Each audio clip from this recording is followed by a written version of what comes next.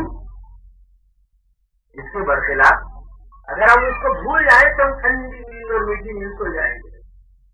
اسی طرح شر کے مقابلے سے اس کی طرف توجہ ہوتی ہے اور توجہ سے اس کی قوت میں اضافہ ہوتا ہے. شر سے کیا کرنا چاہیے؟ شر کا مقابلہ خیر سے کرنا چاہیے، ظلمت کا مقابلہ نور سے کرنا چاہیے. ظلمت کو دور کرنا ہو تو نور کو داخل کرنا چاہیے. اور اس صاحب بھی بہت سادہ لفظوں میں فرماتے تھے، کسی مقام پر نور لانا ہے تو پہلے ظلمت کو بھگائیں گے کہ نور ہلائیں گے تو یہ خود بخود چلے جائے گی. نور لائیں گے تو خود بخود اندھیرا جائے گا. ہم کسی جگہ برائی کو مٹانے کے لیے بھلائی لائیں گے.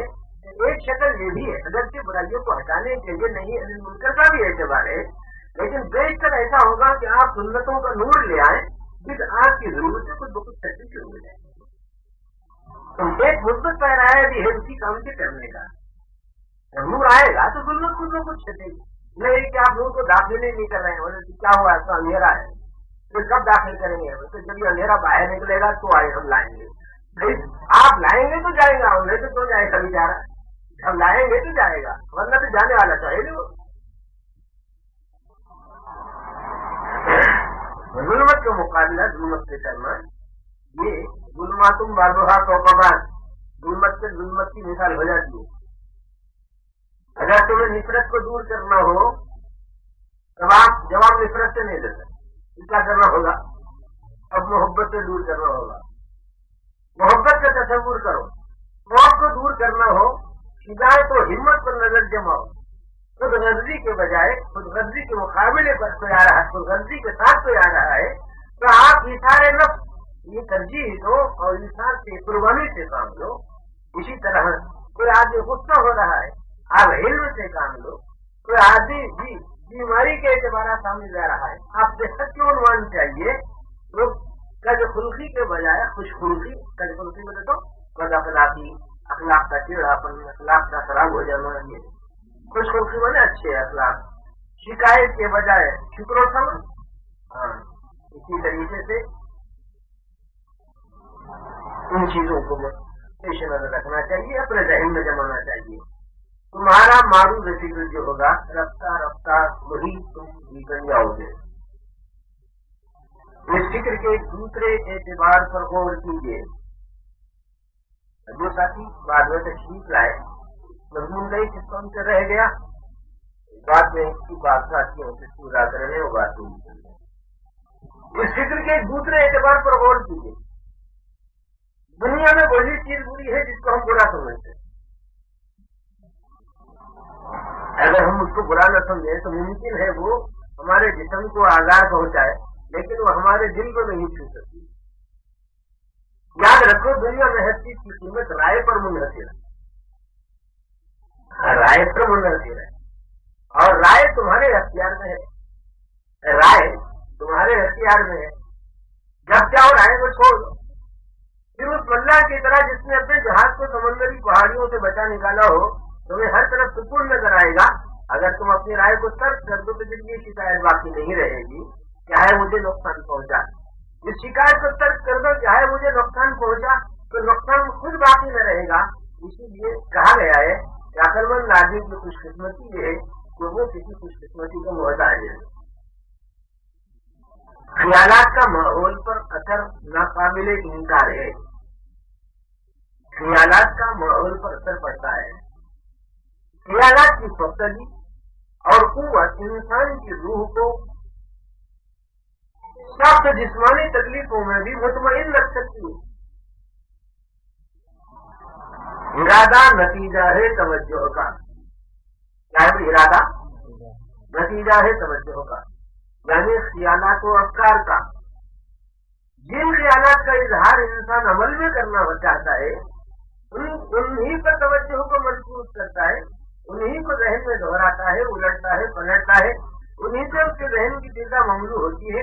مملو یعنی بھرا ہوا رہنا. اور یہی خیالات عالم آثار میں عمل کی صورت اختیار کرتے ہیں. اور خیال حقیقت ہے، عمل اس سے ظہور ہے. خیال حقیقت ہے، عمل اس سے ظہور ہے. میدان فکر کو خط و خاشات سے پاک کر کے نیز خیالات کی سکون ریزی کرو. پاک کے بیجوں کی طرح خیالات کے انتخاب میں انتہائی احتیاط برتیے. اور جس طرح بیج کو پودے کی شکل میں نمایاں ہوتے کچھ عرصہ لگا تھا، اسی طرح تمہیں بھی انتظار کرنا پڑے گا. اسی طرح خیالات کو قلب میں تغیر پیدا کرنے اور ہر نیک عمل میں ظاہر ہوتے دیر لگتی ہے. تمہیں پست ہمت نہیں ہونا چاہیے اور رنجیدہ بھی نہیں ہونا چاہیے. اگر تم نے اپنے کام قاعدے کے موافق کیا ہے، خط و خاشاک کو صاف کیا ہے، یہ خیالات کے بیج بوئے ہیں اور اس میں احتیاط برتی ہے، تو شادمانی ہے، مسرت ہے، اطمینان ہے، برگزنی ہے، سرور ہے، کیف ہے اور وہ بلہائی شاداب ہے جو نتیجے کے طور پر تمہیں حاصل ہوں گے. ان حقائق سے واقف ہونے کی وجہ سے عقل مند جانتا ہے کہ دنیا میں اس کا کوئی دشمن ہے تو اس کا اپنا نفس ہے. کہاں سے لا کے کہاں پیش کرتے تھے. ان حقائق سے واقف ہونے کے بعد آپ اس مرکزی نقطے پر آئیے کہ دنیا میں اس کا کوئی دشمن ہے تو خود اس کا اپنا نفس ہے. اگر لسان نبوت سے وہ بات جاننا چاہتے ہیں تو لتی بین جمبئی کا بمبئی حقیق رحمۃ اللہ علیہ نے حضرت ابن عباس رضی اللہ تعالیٰ کی روایت مسئول کی ہے. اس میں یہ بات منقول ہے کہ تمہارا سب سے زیادہ بڑا دشمن وہ تمہارا اپنا نفس ہے. ہاں بلکہ بعض بزرگوں نے یہ بات کہی ہے تو سارے لوگوں کو آدمی بھٹکا شیطان بھٹکاتا ہے. یہ شیطان کو کون بھٹکائے گا؟ وہ علم اندر آدھا حدود کلتی نفس کلتی ہے نہ جمبئی کا. شیطان کو کون بھٹکائے؟ اس کا اندرون بھٹکایا، نفسانی قوتیں روح کو بھٹکاتی رہی.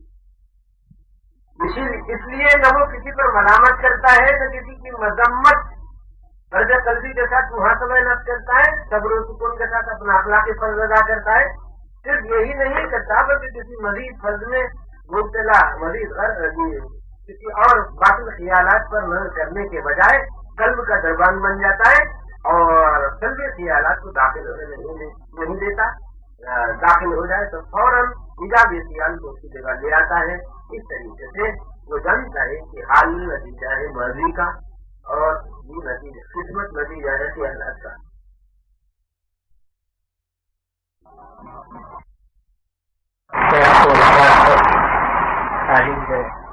بیٹھ گیا جیسے اللہ کی توفیق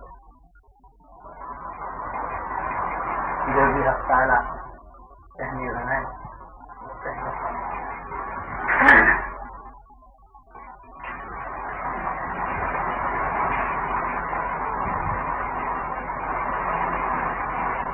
عرفان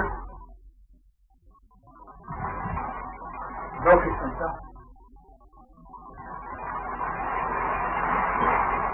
ایک عرفان نفس، دوسرے عرفان رب. اپنے نفس کی پہچان، ابھی درس میں نفس کا بھی تذکرہ آیا ہے، اور رب کی پہچان. من عرف نفسہ فقد عرف ربہ، یہ قول ہے. جس نے اپنے نفس کو پہچانا اس نے اپنے رب کو پہچانا.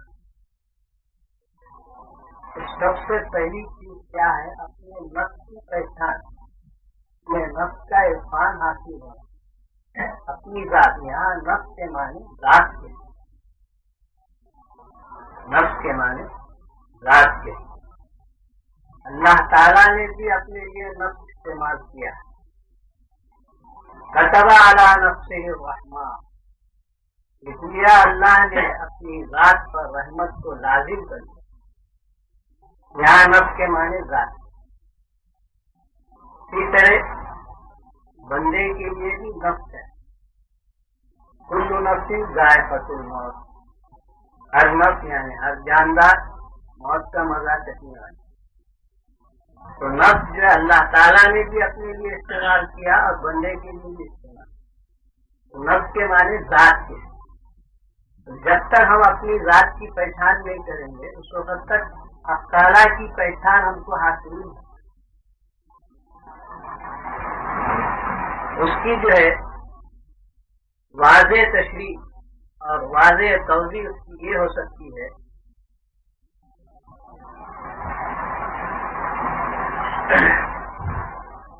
انسان جو ہے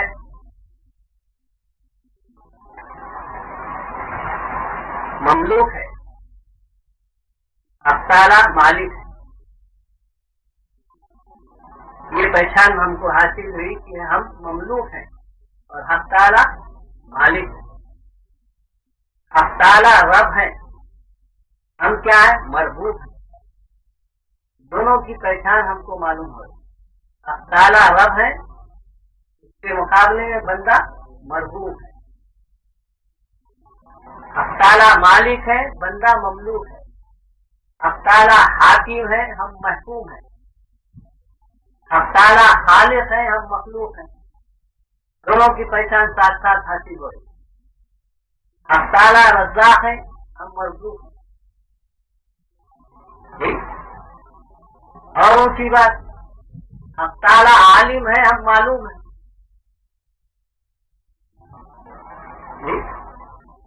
تو دونوں کی پہچان ساتھ ساتھ حاصل ہو رہی. تو اسی کا نام ہے عرفان. عرفان نفس اور عرفان رب. عرفان کے معنی کیا ہے؟ عرفان کے معنی یہ ہے کہ ہر چیز کو اپنی جگہ پر رکھنا اور ہر چیز کو اپنی جگہ پر پانا، یہ ہے عرفان.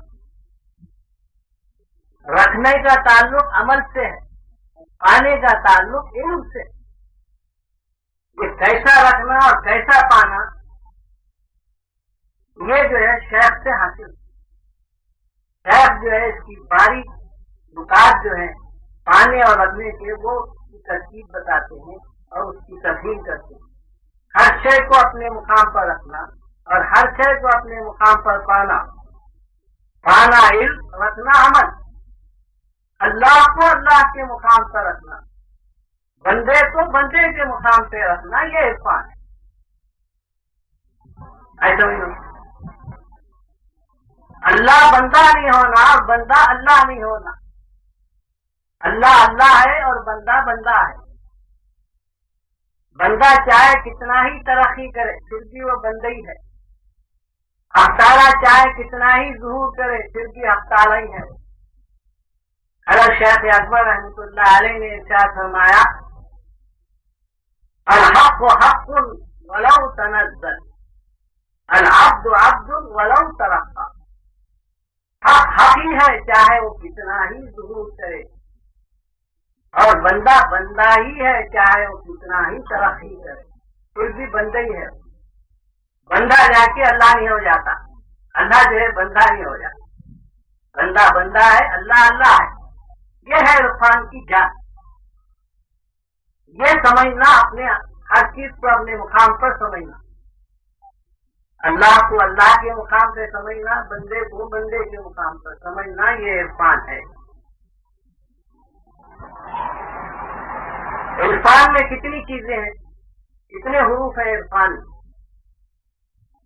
عرفان میں 5 حروف ہیں. کیا ہے 5 حروف؟ سب سے پہلا حرف عین،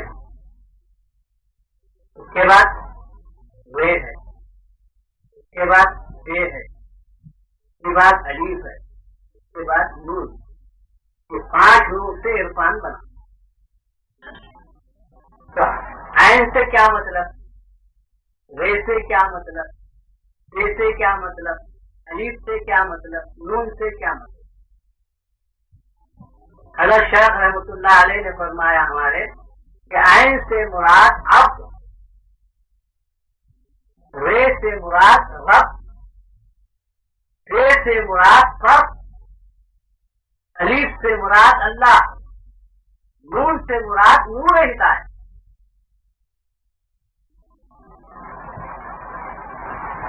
جب اللہ اور بندے میں جب فرق کریں گے آپ، تو ہم کو اللہ تعالیٰ کی طرف سے نور ہدایت حاصل ہوگا اور اللہ حاصل ہوگا. جب تک اللہ اور بندے کا فرق نہیں سمجھیں گے اس وقت تک جو ہے عرفان حاصل نہیں ہوتا اور اللہ کی طرف سے نور ہدایت حاصل نہیں. جب اللہ تعالیٰ کی طرف سے نور ہدایت حاصل ہو جاتا ہے تو اس نور کی روشنی میں، اس نور ہدایت کی روشنی میں سالک اپنے سلوک کو طے کرتے جاتا ہے. اور پیچھے جو ہے شیخ کا فیض رہتا ہے، شیخ کی توجہ رہتی ہے، شیخ کا فیض رہتا ہے اور وہ اپنے سلوک میں جو ہے راستہ طے کرتے جاتا ہے. یہ فرق کو سمجھنا، شریعت، طریقت، حقیقت، معرفت کی بنیاد یہی ہے فرق. اللہ اور بندے کے فرق کو جاننا شریعت ہے، اللہ اور بندے کے فرق کو پہچاننا طریقت ہے، اللہ اور بندے کے فرق کو دیکھنا حقیقت ہے، اللہ اور بندے کے یاد کو پانا یہ معرفت. اور بندہ جو ہے اپنے سلوک میں کتنا ہی ترقی کرے، کتنا ہی انتہائی مقام پہ پہنچے، اپنی فنائیت کے مقام پہ پہنچے، اس کے باوجود بھی بندہ ہی رہتا ہے. اس کی عقلیت جو ہے مطلوب نہیں ہو جاتی بلکہ مغلوب ہو جاتی. ایک مقام آتا ہے کہ جہاں عقلیت جو ہے مغلوب ہو جاتی ہے مگر مطلوب نہیں ہوتی، پھر وہ بندے کا بندہ ہی رہتا ہے انتہائی مقام پہ پہنچنے کے بعد بھی. ہم تعالیٰ نے ارشاد فرمایا اللہ نے وحی کی اپنے بندے پر جو کچھ کے وحی کرنے کا تھا. حضور اکرم صلی اللہ علیہ وسلم انتہائی مقام پہ پہنچے. معراج بہت اعلیٰ عرفہ مقام ہے، سوائے حضور اکرم صلی اللہ علیہ وسلم کے کسی کو یہ مقام حاصل نہیں ہوا. اس انتہائی مقام پر، عروج کے مقام پر پہنچنے کے بعد بھی اللہ تعالیٰ نے آپ کو عبد سے یاد فرمایا. سبحان الذی اسری بعبدہ یہاں بھی عبد کا لفظ استعمال فرمایا. تو بندہ جو ہے ہر مقام پہ بندہ ہی ہے. اسی حال میں جو ہے اللہ نہیں ہوتا. ایک صوفیہ میں ایک گروہ ہے ایسا, وہ یہ سمجھتے ہیں کہ جب ہم حقیقت کو سمجھ جائیں تو پھر ہم اللہ ہی ہے. بندہ وغیرہ جو ہے یہ تو بات کی بات ہے کہنے کی, حقیقت میں ہم اللہ ہی ہے. تو یہ گمراہیت کا راستہ الحاد ہے. یہ عرفان جو ہے قرآن و حدیث کے مافرت, اللہ اس کے رسول کے مافرت جو ہے یہ عرفان کا علم ہے. یہ قرآن و حدیث سے ہٹ کر, اللہ رسول کے فرمان سے ہٹ کر عرفان نہیں. اگر اللہ رسول کے حکم سے خلاف ہو تو وہ عرفان نہیں بلکہ وہ الحاد ہے, کفر و الحاد. تو ہمارے پاس کی جو تعلیمات ہے سلسلے کمالیہ کی, وہ عین کتاب اللہ, عین سنت رسول اللہ ہے. اس سے ہٹ کر ذرا بھی نہیں, کیونکہ ہمارے پاس یہ اصول ہے, تصوف کا ایک اصول ہے. اس اصول کے اوپر جو ہے تصوف کے ہر مسئلے کو جانتے ہیں, پرکھیں گے, جانچیں گے. اگر اس اصول کے اوپر تصوف کا مسئلہ ثابت ہوا تو آمنا اور صدقنا, ورنہ قابل رکھ. اس طریقے سے شریعت کے بھی اصول ہے. شریعت کے کیا اصول ہے؟ 4 اصول, کتاب اللہ, سنت رسول اللہ, اجماع قیاس. ان 4 اصول کے اوپر شریعت کی بنیاد. ان 4 اصول کے اوپر شریعت کے ہر مسئلے کو جانچیں گے. اگر ان 4 اصول کے اوپر شریعت کا مسئلہ ثابت ہوا, آمنا صدقنا. اسی طرح تصوف کا بھی 4 اصول ہے, وہ اچھی طرح یاد رکھیے. کیا ہے وہ 4 اصول؟ پہلا اصول یہ کہ اللہ بندہ نہیں ہونا. دوسرا اصول یہ کہ بندہ اللہ نہیں ہونا. تیسرا اصول یہ کہ شریعت ماضی نہیں ہونا. چوتھا اصول یہ کہ اس مسئلہ ثابت ہو. یہ ہے عرفان. تو تصوف جو ہے وہ عین شریعت ہے, بلکہ عین شریعت نہیں. شیخ رحمۃ اللہ علیہ کے الفاظ سے کہہ رہا ہوں کہ مغز شریعت ہے, بشرطے کہ وہ صحیح علم ہم کو شیخ کامل سے حاصل ہو, ورنہ پھر آدمی جو ہے ٹھوکرے کھاتے رہتا. صحیح عرفان کے میدان میں جو ہے صحیح رہبر ملنا, کامل تحقیق صوفی ملنا, سمجھا, تو وہ پھر صحیح راستے پر لگتا ہے. اگر کامل تحقیق صوفی شیخ ہم کو نہیں ملا تو پھر بھٹکتے رہتے ہیں. دل کی نماز, فلاں نماز, 24 گھنٹے کی نماز, یہ سب گمراہیت میں چلے جاتے ہیں. آخر الزمان سے پہلے اصلاح حال کے کا جو دستور ہے اس کا ایک ضروری حصہ گوش گزار کیا جاتا ہے. پیش نظر رکھیں.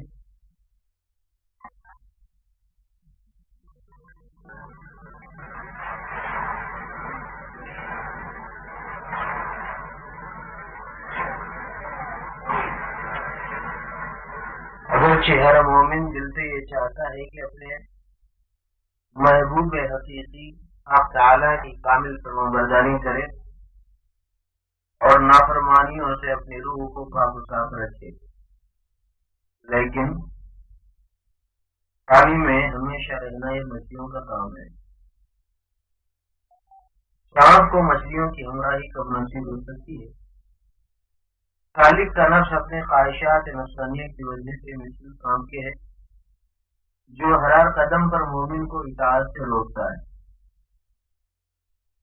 اور پرواز روح کو اپنے شکنجے مکر و فریب سے زاد و بغوث میں درجات سے گرا دینے میں مبتلا کر دیتا ہے. خالق ہر گناہ کے بعد جب اپنے دل میں ظلمت محسوس کرتا ہے تو بہت غمگین بھی ہوتا ہے. اور یہ غم کیوں نہ ہو جبکہ ایک شخص گندم جمع کر رہا ہے, گیہوں جمع کر رہا ہے, اور چوہا خفیہ خفیہ اس انبار سے غائب کر رہا ہے. 10 سالی کی عبادات اور اذکار سے کچھ انواع جمع کرتا ہے, مگر جب بدنگاہی یا خیانت یا اسی طرح کی دیگر معصیتیں پائی جاتی ہیں تو ہزاروں غم ٹوٹ پڑتے ہیں، یہاں تک کہ نفس مسلسل چکس اس کو مایوسی کے خطرناک بننے کے قریب کر دیتی ہے، یہاں تک کہ سالک کے شب و روز اس قدر تلخ ہو جاتے ہیں کہ اس کو اپنی زندگی سے نفرت ہوتی ہے اور زمین باوجود اپنی وسعت سے اس پر تنگ معلوم ہوتی ہے، کیونکہ ہر گناہ پر یہ سوجان سے روتا ہے اور اس کو حیا بھی معلوم ہوتی ہے کہ میں کس قدر نالائق اور بے غیرت ہوں، یہ مسلسل نافرمانی ہوں مبتلا ہوں، مگر امید دلائی گئی، جھارن دلائی گئی، اس میں شک نہیں کہ ہمارے گناہ کا کتنے ہی عظیم تر ہو مگر حق کی عظمت وسعت اور رحمت کے سامنے حقیر ہے، اس لیے مایوس ہونا نہیں چاہیے، لہذا مایوسی کو تو کسی حالت میں قریب نہ آنے دینا چاہیے، اگرچہ آخری سانس تک تزکیہ کامل نہ ہو سکے، لیکن مجاہدہ تمام عمر لازم ہے۔ توبہ کے سہارے پر کسی گناہ میں ہمیشہ مبتلا رہنا اگرچہ استغفار سے تلافی بھی کرتا رہے، اس میں خطرناک پہلو بھی ہے، وہ یہ ہے کہ توبہ کی توفیق اپنے اختیار میں ہے نہیں، یہ مسلسل جرات، یہ مسلسل اطلاع دلیل ہے ہماری بے فکری اور بہت کم اہتمام کرنے کی، اس کی نحوست سے اندیشہ ہے کہ کہیں توبہ کی توفیق کی سلب نہ ہو جائے۔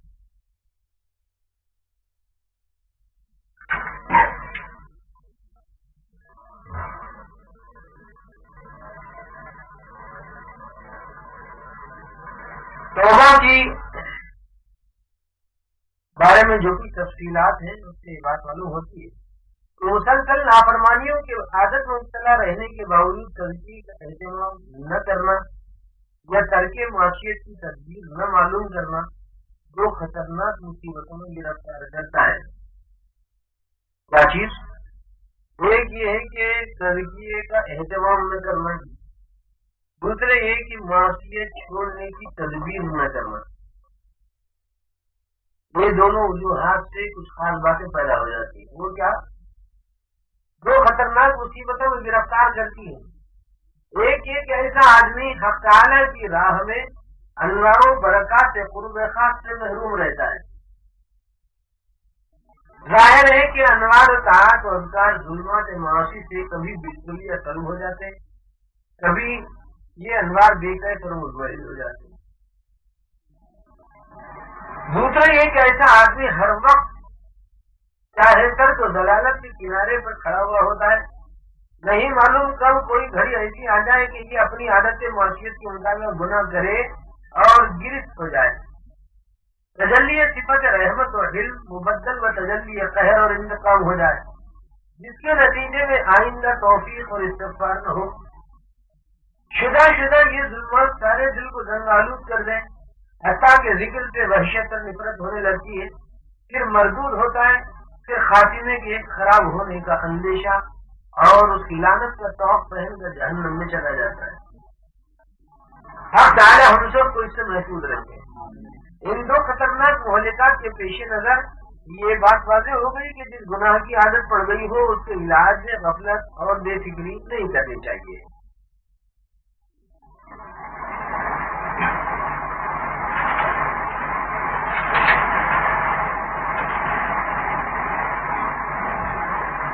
جو مختصر سی باتیں بطور دستور العمل کی پیش کی جا رہی ہیں، توقع ہے کہ اس دستور العمل پر ایک طویل مدت تک عمل کرنے کی برکت سے روز بروز ایمان میں اس درجہ انشاءاللہ ترقی ہوگی کہ تمام مغیبات، جنت، دوزخ، قیامت، آخرت کا ہر وقت استحضار رہنے لگے گا، اور ایک مومن کو جس درجہ یقین کا مقام حاصل ہونا چاہیے رفتہ رفتہ انشاءاللہ تعالی وہ حاصل ہو جائے گا۔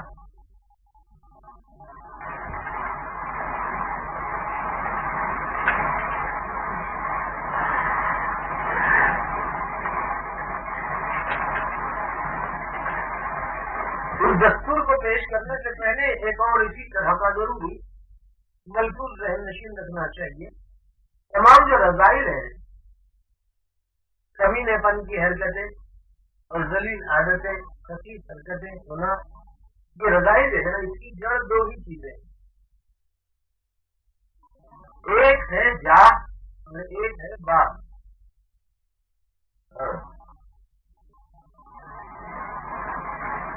تکبر، حسد، کینہ، بغض، غضب، ان کی تہ اور جڑ میں جاہ کا چھپا ہوا چور ہوتا ہے. کیا بولے تو میرے بھی کرسی گڈا رکھی بڑا بھائی بولتے جا میں بڑا تم بڑا تو میں بڑا. تکبر کا اصل جڑ وہی ہے. تکبر کے پیچھے، حسد کے پیچھے، کینے کے پیچھے، بغض کے پیچھے اور غضب کی تہ میں یہ سارے جو اس کی جو جڑ ہے سر وہ در حقیقت جہاں کا چھپا ہوا جو ہے اصل وہاں جا کے ملتا ہوں. اس طرح بدنگاہی، عشق مجازی، دل میں پچھلے گناہوں کا تصور کر کے مزہ لینا، پھر سما، بخل، بخیلی کی تہ میں یہ شواہ یعنی نفس کی شہوت کا مادہ چھپا ہوا ہوتا ہے. اس کے پیچھے عورت کی خواہش، غلط خواہش. بزرگوں کا ارشاد ہے کہ جان کی بیماری زیادہ خطرناک ہوتی ہے کیونکہ یہ مادہ ابلیسی وراثت کا ہے.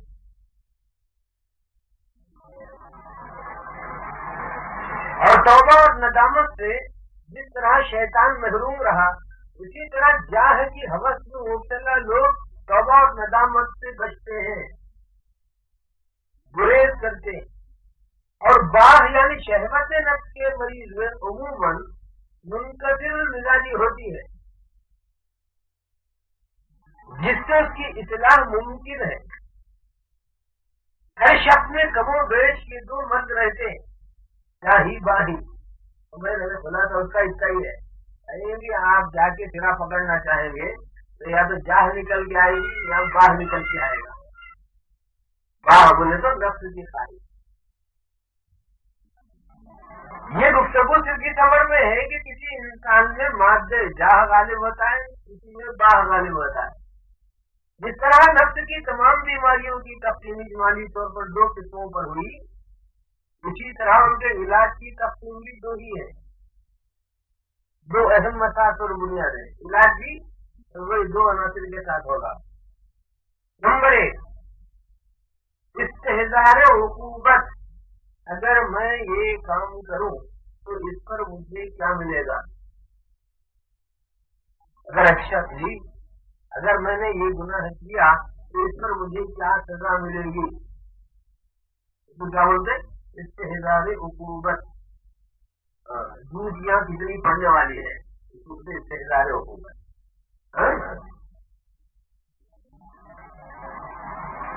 دوسرے کثرت ذکر اللہ کا اہتمام اور التزام. بات سمجھ میں آ گئی؟ ایک استحضار عقوبت، ایک کثرت ذکر اللہ. کامل فرما برداری اور انسداد جرائم کے دو ہی سبب ہوا کرتے ہیں. فرما برداری کے لیے کرنے کے لیے اور جرائم کو بند کرنے کے لیے دو سبب. کون سے دو سبب؟ ایک خوف، دوسرے محبت. خوف کہے گا سے پڑھنے کا، محبت چاہے گی ایسا حاصل ہوگی اللہ کا، لیکن کثرت سے کرنا چاہیے اس کی محبت حاصل ہوتی ہے.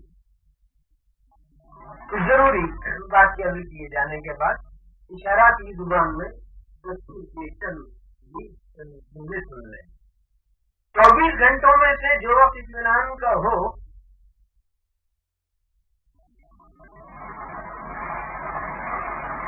اس کے لیے تھوڑا سا استحضار کر لیں. پہلے 2 رکعت نفل توبہ کی نیت سے پڑھ کر پھر دیر تک انہیں بلوغ کو پہنچنے سے لے کر اب تک موجودہ عمر تک تمام گناہوں سے استغفار کرے اور اپنے آپ کو نذیرت کہتا رہے اور اللہ تعالیٰ سے معافی مانگتا ہے اللہ معاف کر. ایک اور بات یہ ہے کہ 2 رکعت نماز صلاۃ الحاجت کی نیت سے پڑھ لیں روز کرنے کا عمل. پھر یہ دعا کرے کہ میرے رب میں نے اپنی عمر کا عظیم حصہ گناہوں میں تباہ کر دیا، اب میری اس تباہ شدہ عمر پر رحم فرمائیے، میری اصلاح کر دیجیے اگر آپ کا کرم نہ ہوا تو ہم میں سے کوئی بھی پاک نہیں ہو سکتا. تیسرا پہلو یہ ہے کہ کسی وقت 1000 مرتبہ اللہ اللہ کر لیں، اللہ اللہ پڑھ جاتا ہے. اور 12 تسبیح کا ذکر جو ہدایات اور معمولات کی تحت میں دیا گیا ہے تمام ہی احباب کو اس کا خاص طور سے خیال رکھنا. خاص طور پر صبح میں سورہ یاسین اور شام میں سورہ واقعہ، جمعہ کو سورہ کہف اور سورہ مزمل، اور اسی طرح روزانہ 10 پارے کی تلاوت. خاص طور پر تنہائی میں ایک سوئی کے ساتھ بیٹھ کر ذکر کے لیے بیٹھے، ذکر کے لیے 200 مرتبہ لا الہ الا اللہ، 400 بار الا اللہ، 600 بار اللہ اللہ، اور 100 بار اللہ اللہ کی تسبیح پڑھے. 100 مرتبہ یا حی یا قیوم کی تسبیح پڑھ لیں. جو لفظ پڑھ رہے ہیں اور ذکر کر رہے ہیں اس وقت کا تصور، اس وقت کا شعور آپ کے سامنے آتا رہے گا مختلف انداز سے. اور خاص طور پر ساتھ ہی ساتھ یہ بھی ذہن میں رکھیں کہ جو باتیں ذکر کی گئی ہے بالخصوص خلاصے کے طور پر 2 رکعت نفل صلاۃ التوبہ اور 2 رکعت صلاۃ الحاجت، مختلف ضروریات کی تکمیل کے لیے اللہ سے مانگیں، تلاوت قرآن، 12 تسبیح کا ذکر. بہتر ہے کوئی وقت متعین کر کے 300 مرتبہ درود شریف کم سے کم پڑھ لیں. سب سے چھوٹا درود شریف صلی اللہ علیہ النبی الأمی ہے. صلی اللہ علیہ النبی الکریم مبارک وسلم میں پڑھ سکتے ہیں، اللہم صلی علی محمد وعلی آل محمد مبارک وسلم میں پڑھ سکتے ہیں، صلی اللہ علیہ النبی بھی پڑھ سکتے ہیں، صلی اللہ علیہ وسلم بھی پڑھ سکتے ہیں. اور خاص طور سے اگر کوئی یوں پڑھنا چاہیں اللہم صلی علی سیدنا محمد النبی الأمی وعلی عترتہ بعدد کل معلوم لک، تو اس بار بات کرتے ہیں. خاص طور پر اللہ تعالیٰ کے علیم سمیع بصیر ہونے کا مراقبہ کریں، اس لیے کہ علیم کا اللہ تعالیٰ جاننے والا ہے. اس شعور سے فکر ٹھیک ہوگی، افکار ٹھیک ہوں گے. اور دوسرا شعور اللہ سمیع ہے، اللہ سننے والے ہیں، اس سے گفتار ٹھیک ہوگی، آدمی کی بات ٹھیک ہوگی. اور بصیر ہونے کے شعور سے کردار ٹھیک ہوگا. اللہ تعالیٰ کے ان 3 اسماء اور صفات پر غور کرے تو آدمی کے اندر اصلاح آنی شروع ہو جاتی ہے. ایک علیم، دوسرے سمیع، تیسرے بصیر. علیم کے افکار درست، اس لیے کہ وہ جانتے ہیں، اور جانتے ہیں تو اندر کی بھی جانتے ہیں، باہر کی بھی جانتے ہیں، سوچنے کو بھی جانتے ہیں، سمجھنے کو بھی جانتے ہیں، ارادوں کو بھی جانتے ہیں، نیتوں کو بھی جانتے ہیں. لہٰذا دماغ ٹھیک کرنا ہے تو علیم، اور جو ہے اگر زبان ٹھیک کرنا ہے تو سمیع ہو. اگر بچہ گالی دے رہا ہو اور معلوم ہے کہ ٹیچر آ رہا ہے، ایسا کیسا ہوتا ہے؟ ارے باپ رے، رسوئی جوتے کھانا ہے تو بات کرنا ہوگا، سمجھ میں بولنا پڑتا. اور بصیر دیکھنے والا ہونے کا تصور کردار ٹھیک کر لیتا ہے. والد صاحب مثال دیتے تھے، فرماتے تھے کہ جیسے اس کی مثال ایسی ہے کہ کوئی بچہ شیروانی کے جیب سے 10 کا نوٹ چرا رہا ہو، وہ سمجھ رہا ہے کہ کوئی مجھے نہیں دیکھ رہا، لیکن ہے نسخہ جبکہ اس کا ہاتھ شیروانی تک پہنچ گیا اور جیب میں سے وہ رقم نکالنے کی پوزیشن میں ہے. اچانک اس کو معلوم ہوا کہ باپ کی نظر دیکھ رہی ہے. وہ بچہ نہیں بچتا، مزاج ٹھیک بتا رہے ہے نہیں، کیا کر رہا تھا کچھ بھی نہیں، میں شیروانی بھٹک رہا تھا. ایسا ہوتا ہے. ہاتھ کردار ٹھیک ہونے کے لیے دیکھنے والے کا تصور ضروری ہے. اور اللہ دیکھنے والے ہیں، سمیع بصیر ہے، وہ دیکھنے والے ہیں. تو علیم کے تصور سے افکار ٹھیک، سمیع کے تصور سے گفتار ٹھیک، بصیر کے تصور سے کردار ٹھیک. اور کیا ٹھیک کرنے کا ہے؟ اور اگر کوئی ننانوے صفات کو سمجھ کے ٹھیک ہو رہا ہوگا تو ماشاء اللہ نور میں نور ہو جاتا ہوگا. اسی لیے کوشش کرنا ہے. اسی کی کیا کریں، ذکر کریں گے. 10 منٹ ڈیٹ چل رہے ہیں آج، چلو جلدی چلائیے گا.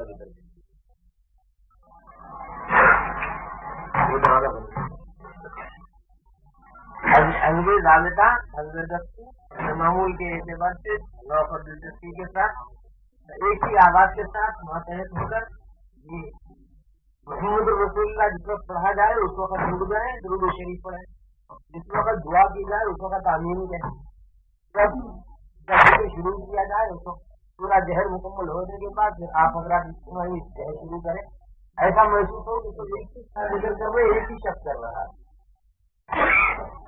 لا الہ الا اللہ